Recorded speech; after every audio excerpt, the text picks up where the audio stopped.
మన తెలంగాణలో మొట్టమొదటి ఫ్యాక్టరీ అవుట్లెట్ మన ముకుంద జ్యువెలర్స్ లో లైట్ వెయిట్ ఆభరణాలు కలెక్షన్స్ ఎన్నెన్నో అన్ని జ్యువెలరీస్ పై VA కేవలం 2 to 12% మాత్రమే. విచ్చేయండి ముకుంద జ్యువెలర్స్.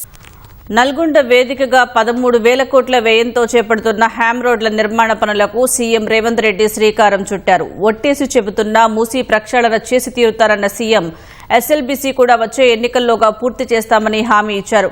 సీఎం రేవంత్ రెడ్డి సభ సరికొత్త ఉత్సాహాన్ని నింపిందని నల్గొండ కాంగ్రెస్ నేతలు అంటున్నారు.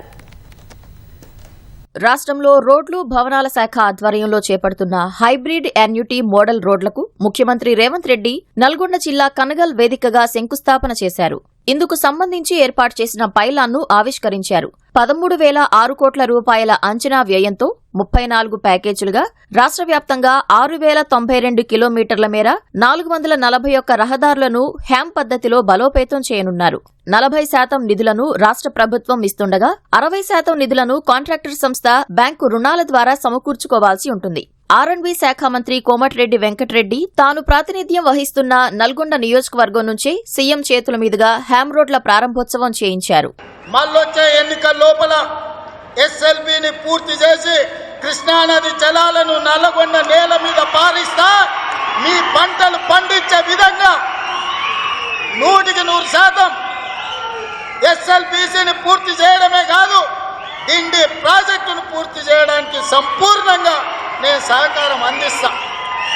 నా జీవిత లక్ష్యం ఒక్కటే, మూసీ నది ప్రక్షాళన.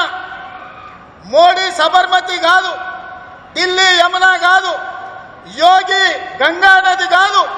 ఈ దేశానికి ఎవడు వచ్చినా మూసీ నది ప్రక్షాళన చూడడానికి రావాలి. మూసీ కంపు నుంచి, కాలుష్యం నుంచి నల్గొండ బిడ్డలకు విముక్తి కలిగించే బాధ్యత నాది. ఒట్టేసి చెప్తున్నా, మూసీ పూర్తి చేస్తా.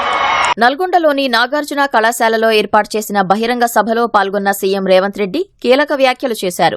ఎవరు అడ్డొచ్చినా మూసీ ప్రక్షాళన చేసి తీరుతామని తేల్చి చెప్పారు. 10 ఏళ్లు పదవులు అనుభవించి రాష్ట్రాన్ని దోచుకున్న కేసీఆర్ కుటుంబాన్ని ప్రజలు శాశ్వతంగా బహిష్కరించారని వ్యాఖ్యానించారు. ఎన్నికలు వచ్చేలోపు SLBC డిండి ప్రాజెక్టులు పూర్తి చేస్తామని సీఎం హామీ ఇచ్చారు. అధికారం కోల్పోయిన అక్కస్తో కడుపు నిండా విషం పెట్టుకొని కాంగ్రెస్ ఏం చేసిందని నన్ను అడుగుతున్నారు, ఏమి తెచ్చిండు అని అడుగుతున్నారు. నేను ఇవాళ సూటిగా ఎప్పుడు అడిగినా ప్రత్యేక శాసనసభ సమావేశాలను మా కౌన్సిల్ ని సమావేశాన్ని ఏర్పాటు చేస్తాం. 10 సంవత్సరాల BRS పాలన, 12 సంవత్సరాల BJP పాలన, 2.5 సంవత్సరాల మా పాలన, ప్రత్యేక సమావేశాలలో చర్చ చేద్దాం. అక్కడే తేల్చుదాం ఎవరు ఏం చేసిండ్రో తెలంగాణ కోసం. నేను ఈ సందర్భంగా సవాలు విసురుతున్నా. బీఆర్ఎస్ 10 ఏళ్లు తమ 2.5 ఏళ్ల పాలన, అభివృద్ది, సంక్షేమంపై అసెంబ్లీ వేదికగా ఎప్పుడైనా చర్చకు సిద్దమని ముఖ్యమంత్రి రేవంత్ రెడ్డి మరోసారి సవాల్ విసిరారు. ఎవరు ఏం చేశారో ప్రజలకు సవివరంగా వివరిద్దామని కోరారు.